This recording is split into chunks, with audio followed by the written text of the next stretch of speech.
नमस्कार दोस्तों। इंडस्ट्री के दो लोगों की डेथ हो चुकी है। कहा जा रहा है कि एक मात्र 35 साल के थे, दूसरी जो शख्स है उनकी उम्र 93 ईयर बताई जा रही है।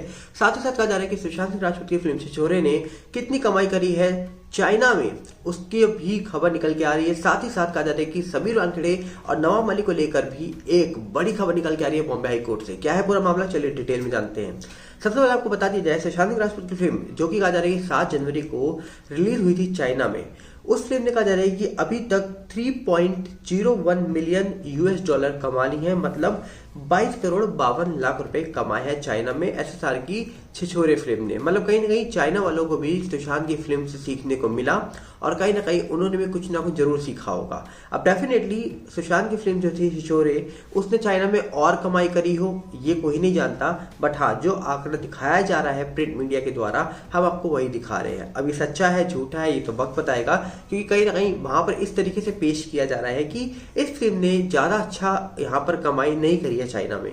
अब वो तो लोग जानते हैं कि सुशांत सिंह राजपूत की फैन फॉलोइंग कितनी है और किस तरीके से उनको लोग प्यार करते हैं। साथ ही साथ आपको बता दिया जाए, कहा जा रहा है कि इंडस्ट्री से बड़ी खबर निकल के आ रही है, जहां पर कल हमने सुना कि बॉलीवुड इंडस्ट्री के एक सीनियर एक्टर रमेश देव जो आज हमारे बीच नहीं रहे हैं। कहा जा रहा है कि 93 की उम्र में इनकी डेथ हो गई। 4 दिन पहले ही इन्होंने अपना बर्थडे बनाया था, पर कहा जा रहा है कि अब ये इस दुनिया में नहीं रहे हैं। इनको आपने कहा जा रहा है कि बॉलीवुड की मैक्सिमम फिल्मों में देखा होगा, करीब कहा जा रहा है कि इन्होंने बॉलीवुड की 285 प्लस फिल्में करी थी और मराठी की करीब 190 के ऊपर फिल्में करी थी। साथ ही साथ खबर ये भी निकल के आ रही है कि 35 साल के बंटी सिंह भी अब हमारे बीच नहीं रहे हैं। बोला जाता है कि जो बंटी सिंह है ये झारखंड की फिल्मों में ज्यादा काम करते थे और कहा जा रहा है कि ये बड़े कलाकार थे। 4000 के ऊपर इन्होंने एल्बम्स बनाई थी, जिसके बाद कहा जा रहा है कि इनके साथ भी कुछ अच्छा नहीं हुआ।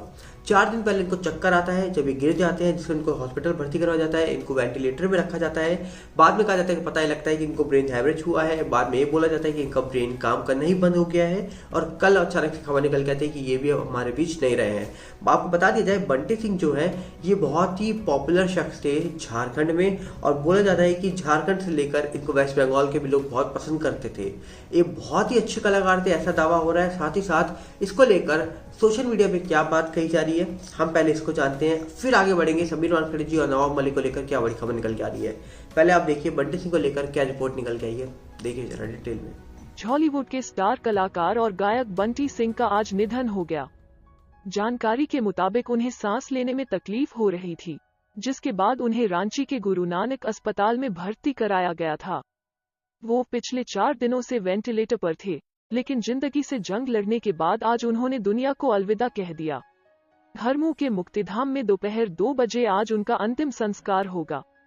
बंटी सिंह के निधन के बाद नागपुरी जगत के कलाकारों के बीच शोक की लहर है। हालांकि उनकी मौत की खबर कुछ लोगों ने मंगलवार की शाम से ही सोशल मीडिया पर शेयर करने लगे थे, लेकिन कुछ कलाकारों ने तब इस बात का खंडन करते हुए कहा था कि वो अभी ठीक है। लेकिन आज सुबह इस बात की पुष्टि कर दी गई कि वो अब इस दुनिया में नहीं रहे। बता दें कि बंटी सिंह नागपुरी जगत के जाने माने कलाकार थे और वो एक से बढ़कर एक हिट गाने दिए थे। उन्होंने अब तक 4000 से ज्यादा एल्बम में काम किया। यूट्यूब में उनकी फैन फॉलोअर बेहद जबरदस्त है। उन्होंने अपने करियर की शुरुआत बेदर्दी गुइया जैसी सुपरहिट एल्बम से की थी। 1 साल पहले ही तुम व्हाट्सएप की रानी और मैं फेसबुक का राजा गाना गाया था, जिसे काफी पसंद किया गया था। झारखंड कलाकार एसोसिएशन ने उनके शोक में 2 और 3 फरवरी को किसी भी प्रकार का शूट और एडिटिंग नहीं करने का आग्रह किया है। बता दें कि बंटी ने इस इंडस्ट्री से 20 साल से ज्यादा का समय दिया। इस रिपोर्ट को देखने के बाद आप समझ गए होंगे कि बंटी सिंह कितने बड़े शख्स थे। बोला जा रहा है कि लगातार इनके फैंस पूछते रहे कि बंटी सिंह की सिचुएशन कैसी है, पर कहा जा रहा है कि इनकी सिचुएशन नहीं सुधरी और इसके बाद लास्ट स्टेज में जब ये थे तब इनका 99% ब्रेन जो है वो काम करना भी बंद कर गया था, जिसके बाद ये हमारे बीच अब नहीं रहे हैं। तो लगातार इंडस्ट्री को लेकर, चाहे कोई भी इंडस्ट्री हो, लगातार इंडस्ट्री को लेकर अच्छी खबर नहीं निकल रही है पिछले कई सालों से। और साथ में अब खबर ये निकल के आ रही है कि समीर वानखेड़े जी और नवाब मलिक को लेकर बॉम्बे हाईकोर्ट ने एक बड़ा डिसीजन दिया है। आपको बता दिया जाए, जहां पर 2 दिन से लगातार समीर वानखेड़े जी को लेकर बड़ी खबर निकल के आ रही थी, वहीं पर अब खबर निकल के आ रही है कि बॉम्बे हाईकोर्ट ने एक फैसला सुनाया है, जहां पर आपको याद होगा समीर वानखेड़े जी के जो फादर हैं उन्होंने बॉम्बे हाईकोर्ट में एक याचिका दाखिल की थी कि 28 दिसंबर 2 और 3 जनवरी को भी जो नवाब मलिक है उन्होंने एक स्टेटमेंट जारी किया था समीर वानखेड़े जी को लेकर, जबकि बॉम्बे हाईकोर्ट ने मना किया हुआ था मिनिस्टर नवाब मलिक को कि आप कुछ भी बयान नहीं देंगे। तो अब ये बोला जा रहा है कि बॉम्बे हाई कोर्ट ने इस पूरे मामले में नवाब मलिक से एक रिप्लाई देते हुए उनको और एक बड़ा डिसीजन सुनाया है। वो क्या है, सुनिए जरा डिटेल में। पूर्व नारकोटिक्स कंट्रोल ब्यूरो (NCB) के जोनल डायरेक्टर समीर वानखेड़े और उनके परिवार के खिलाफ राज्य मंत्री नवाब मलिक द्वारा बार बार दिए जा रहे बयानों पर नाराजगी व्यक्त करते हुए बॉम्बे हाई कोर्ट ने समीर के पिता ज्ञानदेव वानखेड़े की अवमानना पर राकांपा नेता का जवाब मांगा है। न्यायमूर्ति SJ कथावाला और न्यायमूर्ति मिलिंद जाधव की खंडपीठ ने गुरुवार को मलिक को ज्ञानदेव की याचिका के जवाब में अपना हलफनामा दाखिल करने को कहा, जिसमें अदालत को दिए गए जानबूझकर उल्लंघन करने और वानखेड़े के खिलाफ अपमानजनक बयान देने के लिए मंत्री के खिलाफ अवमानना की मांग की गई थी। उपक्रम के बावजूद मलिक ने मानहानिकारक बयान दिए थे, जिसके लिए उन्हें 7 दिसंबर 2021 को अदालत ने खींच लिया था। उन्होंने तब बिना शर्त माफी मांगी थी, जिसे अदालत ने स्वीकार कर लिया था। अदालत ने हालांकि मलिक को समीर वानखेड़े के आधिकारिक कर्तव्यों के निर्वहन से संबंधित बयान देने के लिए स्वतंत्रता दी थी। ज्ञानदेव के अनुसार हाल ही में 2 जनवरी 3 को मलिक द्वारा आदेश का उल्लंघन किया गया था। इस अदालत को दिए गए उपक्रम के बावजूद प्रतिवादी मलिक ने दिसंबर 2021 की शुरुआत में याचिकाकर्ता और या उसके खिलाफ सार्वजनिक बयान देना जारी रखा।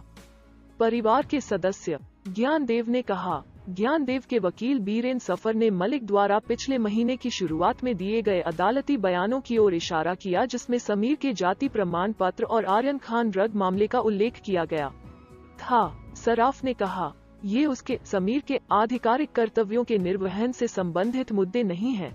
मलिक द्वारा दिए गए वचन के बाद सराफ ने कहा, यह सब अतीत के बारे में है। उनके बयानों में कहा गया है अवैध लाइसेंस, फर्जी जाति प्रमाण पत्र और आर्यन खान ड्रग केस, ये सब घटनाएं उसके द्वारा कोर्ट को अंडरटेकिंग देने से पहले हुई।